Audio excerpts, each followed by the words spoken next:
Madhya Pradesh high court ने अभी recent में ही अपने एक जजमेंट में ऐसा बोला कि कोई पत्नी अगर किसी व्यक्ति के साथ, किसी दूसरे व्यक्ति के साथ, पति से अलग अगर किसी दूसरे व्यक्ति के साथ फिजिकल रिलेशनशिप अगर उसने बनाया हुआ है, तो इसके बावजूद उस महिला को, उस पत्नी को मेंटेनेंस अलाउ किया जा सकता है अगर वो अपने पति से अलग रह रही है। आखिर ऐसा judgement Madhya Pradesh high court ने क्यों दिया, जबकि जो पति है उसने बोला कि साफ साफ लिखा हुआ है सेक्शन 125 सब क्लॉज 4 CRPC में कि अगर कोई महिला किसी दूसरे व्यक्ति के साथ अडल्टरस एक्टिविटी कर रही है या उसमें इन्वॉल्व है, रह रही है, किसी दूसरे व्यक्ति के साथ फिजिकल रिलेशनशिप बना रही है, तो उस महिला को मेंटेनेंस नहीं दिया जाएगा। इसके बावजूद मध्य प्रदेश हाई कोर्ट ने क्यों मेंटेनेंस को अलाउ किया फिजिकल रिलेशनशिप बनाने के बावजूद, ये हम आज के इस पर्टिकुलर वीडियो में समझने वाले हैं। So stay tuned through out the video so that you could have a very basic understanding over this situation.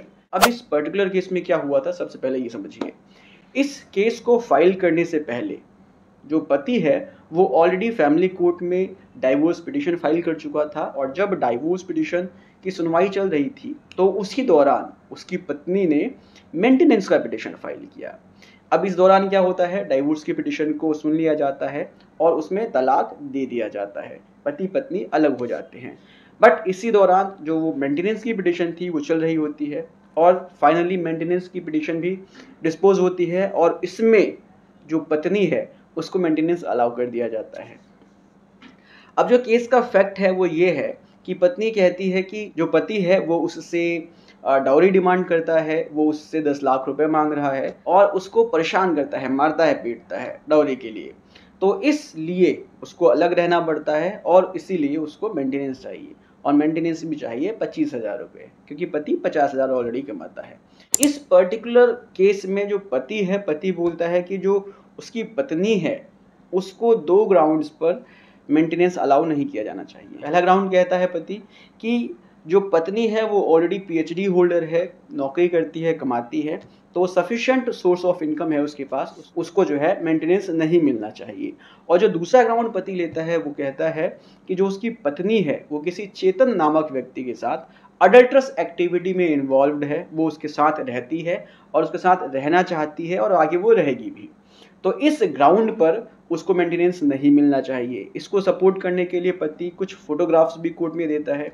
तो इन सभी चीज़ों को देखते हुए भी जो फैमिली कोर्ट है वो उस मेंटेनेंस पिटीशन को अलाउ कर देती है और फैसला पति के अगेंस्ट करती है कि भाई आपको मेंटेनेंस देना ही होगा। अब इस फैसले के अगेंस्ट जो फैमिली कोर्ट ने दिया है, इस फैसले के अगेंस्ट जो पति है वो रिवीजन पिटीशन फाइल करता है मध्य प्रदेश हाई कोर्ट में, और उसमें वो कहता है कि जो फैमिली कोर्ट है उसने जो जजमेंट पास किया है वो बहुत ही गलत है। उसने जो एविडेंसेस दिए थे फैमिली कोर्ट ने उसको बिल्कुल भी नहीं देखा, बिल्कुल भी तवज्जो नहीं दी, और इस आधार पर जो जजमेंट है उसको खारिज किया जाना चाहिए। अब इसके बाद समझते हैं कि जो मध्य प्रदेश हाई कोर्ट है वो इस केस में क्या कहता है।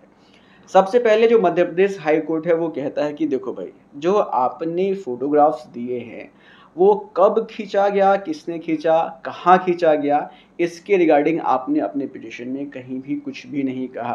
दूसरी चीज़, क्रॉस एग्जामिनेशन के समय आपने अपनी पत्नी से इस अडल्टरस एक्टिविटी के बारे में कोई क्रॉस एग्जामिनेशन नहीं किया, तो हम कैसे मान लें कि आप जो फोटोग्राफ्स दे रहे हैं वो बिल्कुल सही है, वो मॉर्फ्ड नहीं है, उसके साथ जो है छेड़छाड़ नहीं की गई है, क्योंकि भाई अब तो फोटोशॉप का ज़माना है, कुछ भी कर सकते हैं आप कैसी भी फ़ोटोज़ बना सकते हैं।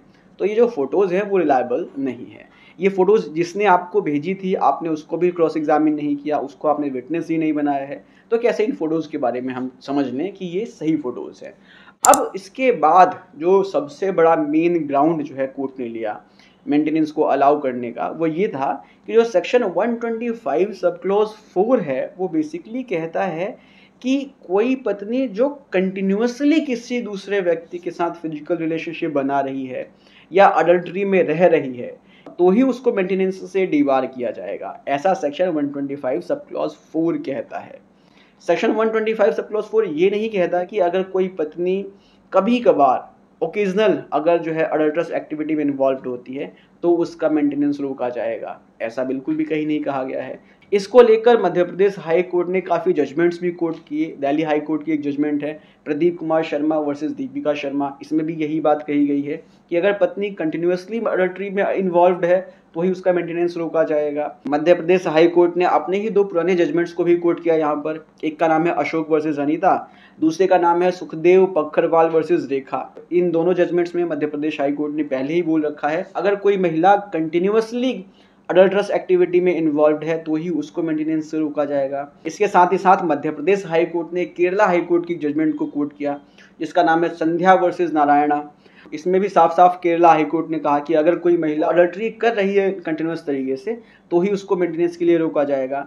तो इस तरह से बेसिकली सेक्शन 125 सब क्लॉज 4 ये साफ साफ कहता है, अगर वाइफ ओकेजनली किसी व्यक्ति के साथ अडल्ट्री में इन्वॉल्व है, अगर वो फिजिकल रिलेशनशिप बनाती है किसी व्यक्ति के साथ कभी कभार, तो उसको जो है मेंटेनेंस से नहीं रोका जाएगा।